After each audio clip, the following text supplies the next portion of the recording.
Students, so today a new chapter of mathematics is going to be discussed. The name of the chapter is Euclid's Geometry.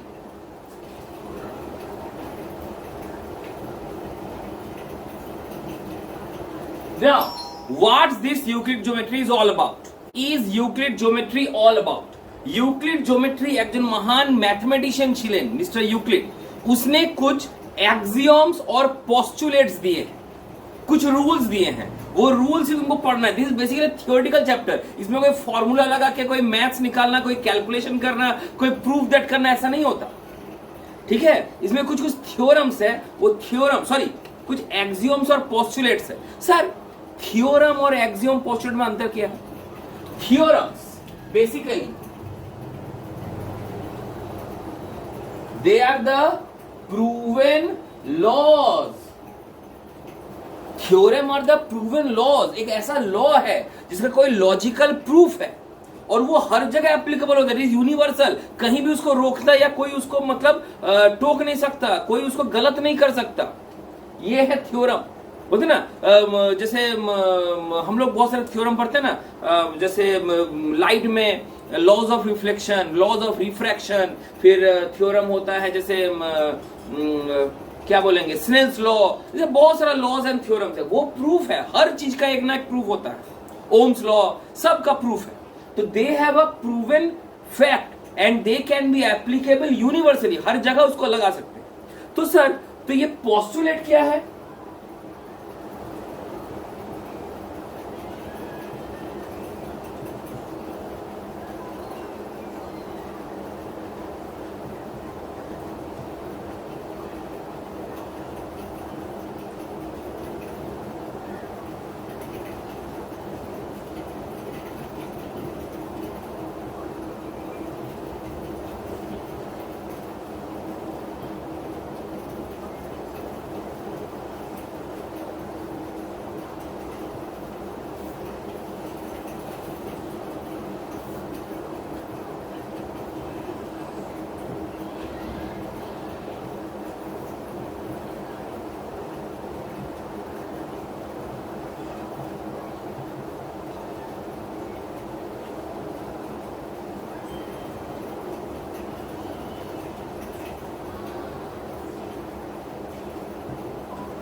देखो क्या definition लिखे.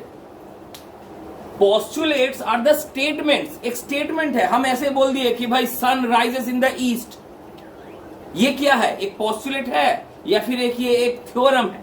अगर हम इसको prove कर दिए तो सर बोल रहे हाँ सर ये एक थ्योरम है. लेकिन इसको प्रूव नहीं है, लेकिन हम बोल दिए ऐसा होता है. प्रूफ दिखाइए. ओ, वो तो नहीं दिखा पाएंगे, लेकिन हम देख सकते हैं कि ये एप्लीकेबल है, तो उसको कहते हैं postulate. Postulates are the statements that have no proof but are applicable on geometry or geometrical concepts. They can be applicable to geometrical concepts. Then what are axioms? Axioms are the statements without proof, again without proof, that are applicable to mathematical concept in general. ये किसी भी mathematics concept में लगेगा, चाहे वो क्या बोलते हैं, maths, geometry हो, arithmetic हो या कुछ भी हो. This can be applicable to all parts. But this can be applied only to geometrical concepts. ये है इन दोनों में अंतर.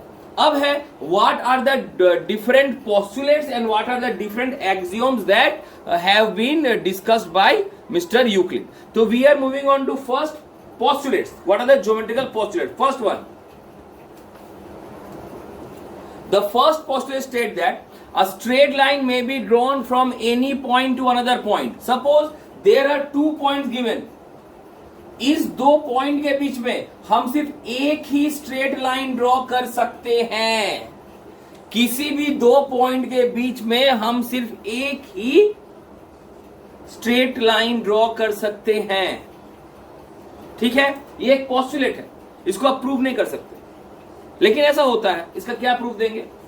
लेकिन ये हम देखेंगे 2 लाइन के बीच में हम तीसरा लाइन, तो हम 2 पॉइंट के बीच में हम 2 लाइन नहीं ड्रॉ कर सकते, एक ही लाइन ड्रॉ कर सकते. ठीक है.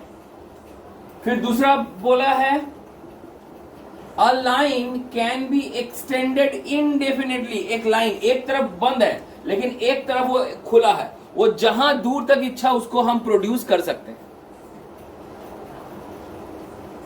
ठीक है, इसको जितना दूर चाहे हम उसको एक्सटेंड कर सकते हैं।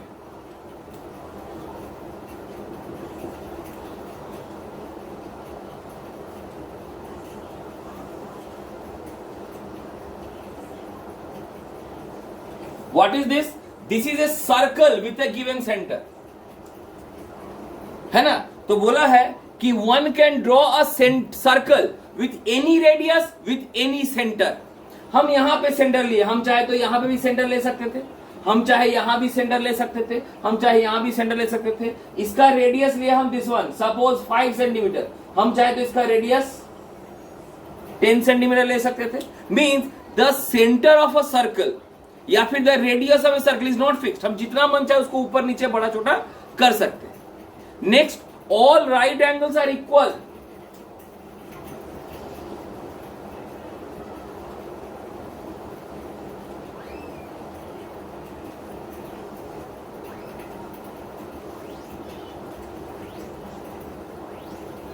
सपोज ये अलग अलग डायरेक्शन में हम लोग 90 डिग्री बनाए, this also 90 degree, this also 90 degree, this also 90 degree, लेकिन ये तीनों 90 डिग्री ही है। सो ये तीनों का वैल्यू सेम होगा, all right angles are same. ठीक है,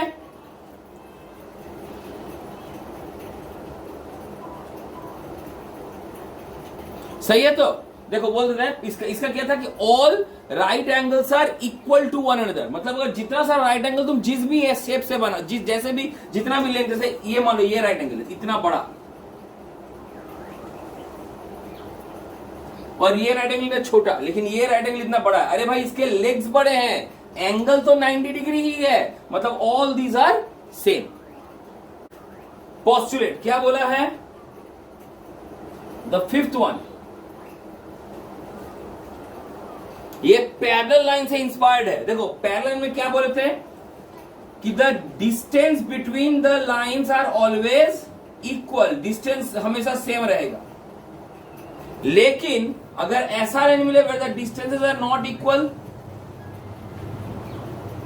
ओके, तब if I draw a transversal in between, तो दो सेट मिलता है। किधर? एक इधर का साइड मिलता है और एक इधर का साइड मिलता है। If I add these two angles and if I add these two angles, ठीक है, अगर ये पैरेलल होता तो these angles will be co interior, लेकिन अगर पैरेलल नहीं है तो they are not co interior. Co interior means their sum is not 180, तो their sum will be either more than 180 or less than 180, है ना। अगर पैरेलल है तो देयर सम विल बी 180 को इंटीरियर, लेकिन अगर पैरेलल नहीं है so their sum will be either less than 180 or either more than 180. So the angles जिधर sum is less than 180, the angles when the sum is less than 180 उधर ही line meet करेगा, greater तरफ में नहीं। जिधर sum of angles is less than 180 the lines will meet at that side, not on the other side. Means अगर इसको extend करें, ये देखो ये मोर देन 180 है, इसको एक्सटेंड करें कभी मीट नहीं करेगा, लेकिन अगर इसको एक्सटेंड करें ये कभी ना कभी मीट करेगा। सो ये फिफ्थ नंबर पोस्टुलेट क्या बोल रहा है? If there is a pair of straight line and if a transversal is drawn on them, then the angles, the sum of the angles of a side of a transversal will be either more than 180 or less than 180. So the sides, so the lines when produced will meet on that side where the sum is less than 180. ठीक है, तो ये था हमारा 5 postulate. बोले sir इसका definition सब, वो डोंट वरी, हम एक नोट्स दे देंगे उसमें सारा डेफिनेशन साफ साफ लिखा हुआ रहेगा, तुम खाली ये समझ लो कि क्या बोलना चाह रहा। Then we are moving on to axioms. The first axiom क्या है? The first axiom says that equal things are equal to each other. जिसका मतलब हम लिखते हैं ना, if A is equals to B and B is equals to C, then A is equals to C. होता है ना सर इक्वेशन में कि angle A equals to angle B and angle B is equals to angle C, therefore we can say that angle A equals to angle C. मतलब A और B same, B और C same, therefore B A is also equals to C. ये है first. Next बोला है if there are two equal numbers, A and C अगर equal है दोनों के साथ अगर हम x जोड़ दें तो a plus x will be equal to c plus x. ठीक है, अगर दो नंबर सेम है, suppose if I say my height is equal to Saubhik height, अगर मेरा हाइट है 170 सेंटीमीटर, सौभिक का भी हाइट है 170 सेंटीमीटर, आज से 2 साल बाद मेरा हाइट 10 सेंटीमीटर बढ़ा, 10 अगर 10 बढ़ता है तो सौभिक का भी 10 बढ़ेगा, because both must be equal. अगर अभी दोनों का 170 है तो प्लस 10 करेंगे तो कितना हो जाएगा 180। मतलब दोनों वैल्यू अगर सेम है और अगर सेम वैल्यू दोनों के साथ ऐड करते हैं तो results will also be same. यही है नंबर थर्ड पोस्टुलेट भी सेम है कि if the two values are same, और अगर सेम वैल्यू अगर सब्ट्रैक्ट करते हैं so this difference will also be same, एक जैसा ही है। Things which coincide with one another equal to one another, इसका मतलब अगर तुमको एक तरफ लाइन, सपोज एक लाइन है ए बी, इसको उल्टा तरफ देखें, अगर ऐसे देखें तो ए बी है और ऐसा देखें तो बी ए है, so I have two lines, ये लाइन है ए बी, ये लाइन है B A, so therefore I can say that A B is equals to B A. मतलब जो कोइंसाइड कर दिया, जो दोनों आपस में मिल गया, सो दैट दोनों में कोई डिफरेंस नहीं कर पा रहे हैं, बोथ आर इक्वल। अगर दोनों पॉइंट मिल गया या दोनों लाइन मिल गया या दोनों वैल्यू मिल गया, so that you cannot differentiate them, they have both merged or they have both coincided with one another, so both the values are same. The fifth postulate, suppose a number x is given, if you are dividing a number by anything, suppose x by 2 और इसको divide करेंगे x by 3 और anything, suppose x को divide करेंगे x by 10, कुछ भी, मतलब एक नंबर का कोई भी फ्रैक्शन ले लो, every time the whole number will be greater than the fractional number. ये तो जाहिर बात है। सपोज मेरे पास 100 रुपीज है और हम 100 रुपीज को 2 हिस्से में बांट दिए, कितना होंगे 50-50, तो जाहिर बात है 100 इज मोर देन 50। हम 100 को 4 भाग में बांटे तो कितना होगा 25-25-25-25। Of course 100 is more than 25। अगर हम 100 को 10 हिस्से में बांटे तो 10-10-10-10-10, so of course 100 will be more than 10। so यही बोला गया, the whole number is always greater than the part of a number। ठीक है, नेक्स्ट नंबर 6 क्या बोला है, things which are double of the same things are equal, means अगर a is equal to b है, अगर a और b same है तो इसका डबल कर दो। डबल मतलब 2a will be equal to 2b। अगर a और b इक्वल है, जैसे मान लो मेरा वही बोल रहे, मेरा हाइट और सोभी का हाइट दोनों सेम है 170 सेंटीमीटर, अगर मेरा हाइट डबल होता है तो कितना होगा 340, तो सोभी का हाइट डबल होने में कितना होगा 340। If the values are same their double values are also same. And finally अगर ये अगर हाफ करते हैं, a इक्वल्स टू b है तो a by 2 will be equals to b by 2 if the values are same, then if they are halved their values are also same।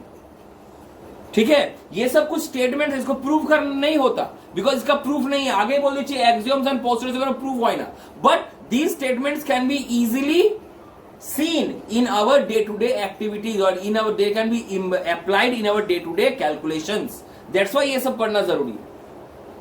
ठीक है, so these are known as postulates which are basically dependent on geometrical concepts and these are axioms जो कहीं भी आप लगा सकते हैं, कहीं भी किसी भी पार्ट में लगा सकते हैं, एक्सियोम सब जगह ये एप्लीकेबल।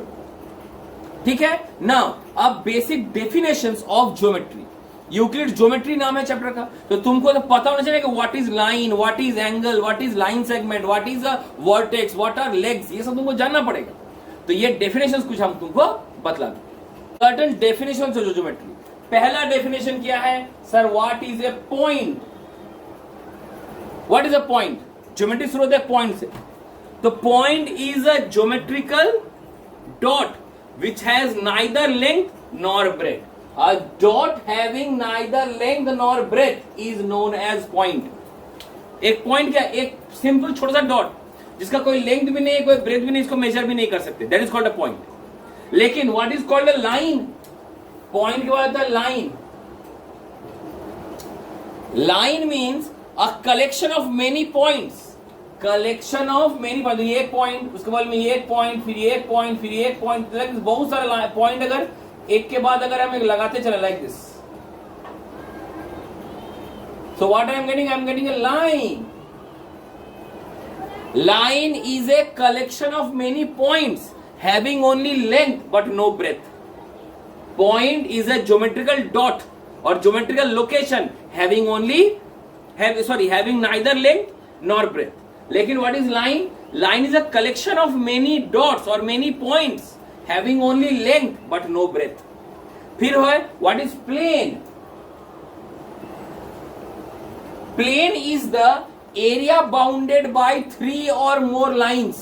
अगर 3 लाइन, जैसे मान लो ये एक लाइन है, ये एक लाइन है, ये एक लाइन है, तो ये तीनों लाइन मिला कि ये जो जगह निकला, this place is known as a plane. अगर 4 लाइन ले लें तो ये जो जगह निकला, this is called a plane. उसी प्रकार the area bounded or the space bounded by 3 or more lines, they are known as a plane. Means मान ये ब्लैक बोर्ड, ये भी एक प्लेन है, क्योंकि यहां देखो अगर इसका बाउंड्री देखें तो देयर आर 4 लाइंस, ये एक प्लेन है. ठीक है. Next sir, what is an angle?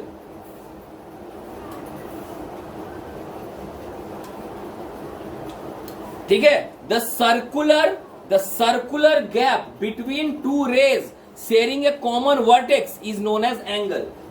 2 ray मतलब क्या होता है सर? हम रे पहले बोलना चाहिए था, sorry I made a mistake. Angle बोलने के पहले हमको रे बोलना चाहिए. What is a ray? What is a, first of all what, line तो बोल दिए.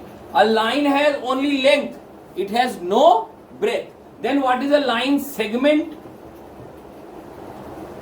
लाइन सेगमेंट किसे कहते हैं sir? Part of a line. Line तो पढ़ते जाएगा, लाइन का कोई एंड नहीं है. हम बोले कलेक्शन ऑफ पॉइंट्स, कहां तक कलेक्ट करेंगे सर? टू इन्फिनिटी, इसका कोई एंड नहीं है. लेकिन part of the line, line का एक पर्टिकुलर पार्ट अगर हम देखें, which is having 2 fixed point, that is called a line segment. The part of a line which has fixed points और fixed end points, they are known as a line segment. Then what is a ray? Ray means it is also a part of line. Ray is also a part of line having 1 fixed point and the other and is free. यहां क्या था? Both the ends I have, both side I have fixed points. लेकिन रे में I have only 1 fixed point. एक तरफ fixed है, दूसरा तरफ फ्री है. This called a ray, this called a line, this is line segment, this is ray. तो what is angle then? Angle is the circular gap between 2 rays. Circular gap between 2 rays sharing a common vertex. Means एक ही point है, vertex means एक ही point है, और यहां से 2 रे निकल रहा है, लाइक दिस 2 रे निकल रहा है. Then the circular gap between these 2 ray is known as the angle. ठीक है, correct. The circular gap between 2 rays sharing a common vertex is known as an angle. फिर डेफिनेशन है sir, what do you mean by collinear point?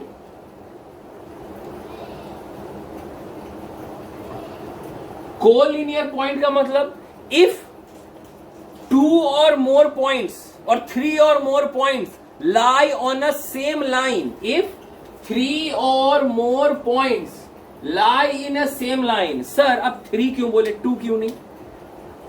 क्योंकि axiom में हम लोग पढ़ चुके, सॉरी पोस्टुलेट में हम लोग पढ़ चुके हैं कि कोई भी 2 पॉइंट के बीच में एक स्ट्रेट लाइन बनेगा ही बनेगा.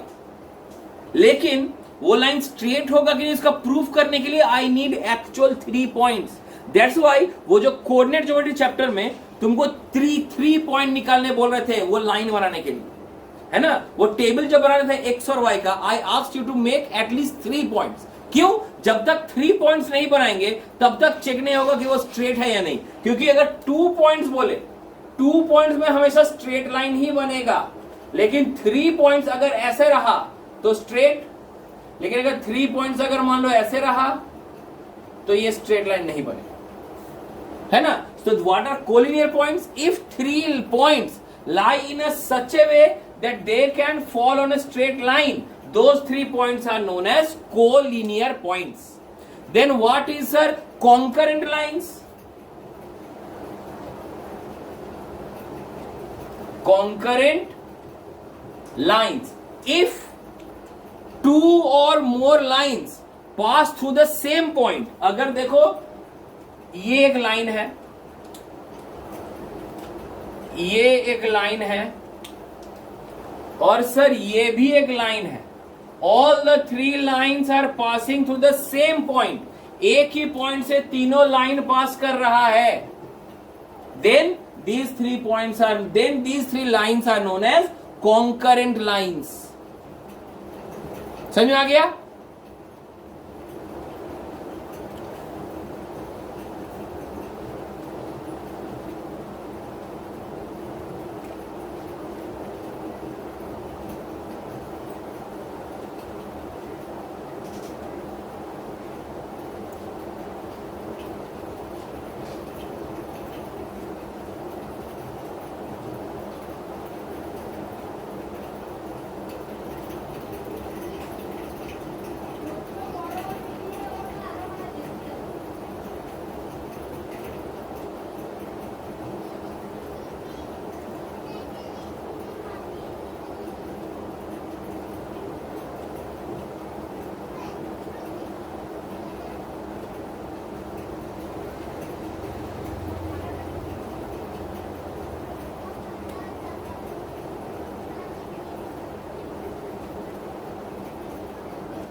Then we have condition for collinear.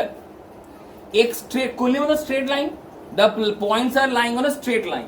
So conditions for collinear क्या है जब बताने दो. I have 3 points here, and I have 3 points here. Okay.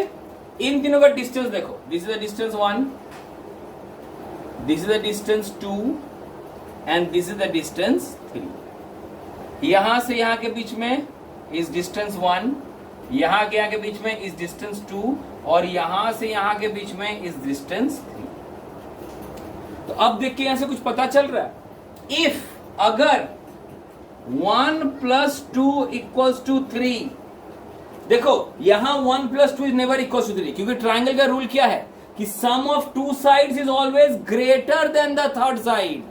कि ट्रायंगल का 2 साइड जोड़ोगे तो वो हमेशा थर्ड साइड से बड़ा होगा. मतलब अगर एक टेढ़ा लाइन, मतलब अगर एक नॉन कॉलिनियर पॉइंट है, मींस अगर पॉइंट स्ट्रेट लाइन नहीं है तो कभी भी 2 साइड को ऐड करके तुमको थर्ड साइड नहीं मिलेगा.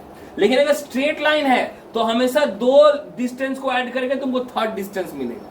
So this is the condition for collinearity कि if I add 2 distances of a collinear point I will get the distance of the farthest points, है ना. So this is the condition for collinearity. Correct है? हाँ, तो इसीलिए हम बोल सकते हैं अगर ये पॉइंट्स मान लो ये A है, ये B है, ये C है, so I can write that AC = AB + BC. अगर ये होगा तभी इफ दे आर कोलिनियर. अगर if they are not collinear तो ये कंडीशन सेटिस्फाई नहीं करेगा. Correct? So these are some of the terms that you should know for applying your Euclid geometry chapters. अब क्या पता चला इसके ऊपर कैसा क्वेश्चन आता है. पहला तो क्वेश्चन आता है direct definition. What do you mean by a point? What is the difference between a line and a line segment? Directly 1 marks का तुमको क्वेश्चन दे देगा. ठीक है. Write the 5 postulates of Euclid's geometry और write any 3 axioms of Euclid geometry. ऐसा question. इसके अलावा जो ये सब एक्सियोम्स, पोस्टुलेट्स और जो टर्म्स आपको सिखाए हैं, इसके ऊपर कुछ घुमा फिरा के क्वेश्चन तुमको प्रूव करने देगा. इसका कुछ एग्जांपल्स तुमको RS अग्रवाल ही में मिल जाएगा. एग्जांपल्स बोले, एक्सरसाइज नहीं. एक्सरसाइज में ये सब नहीं दिया हुआ. एग्जांपल्स में देखना, इस सब का पोस्टुलेट का कुछ एग्जांपल्स दिया हुआ, उससे घुमा के दे सकता है. Other than that I will be sending you a assignment which will contain 20 questions इस चैप्टर से. घुमा फिरा के कुछ प्रूव इधर उधर करके रहेगा. You have to do it. अगर नहीं बने please feel free to ask me. तो यही था ऑल अबाउट यूक्लिड ज्योमेट्री. ये चैप्टर बेसिकली एक रद्दी घटिया चैप्टर है जो पता नहीं क्यों सीबीएसई में इंक्लूडेड किया हुआ है। हार्डली 2 से 3 मार्क्स का क्वेश्चन आता है एग्जाम में। आई एम रिपीटिंग, हार्डली 2 या 3 मार्क्स का क्वेश्चन आता है एग्जाम में, ठीक है। लेकिन वो 2-3 मार्क्स भी क्यों लूज करे, इतना इजी चैप्टर है, इसीलिए ये पढ़ना पड़ेगा। सो जब भी ये सवाल बनाना शुरू करो, कोई प्रॉब्लम है तो उसको हमसे पूछ लो और इसको जल्दी खत्म कर दो, so that we can move on to volume and surface area. Thank you.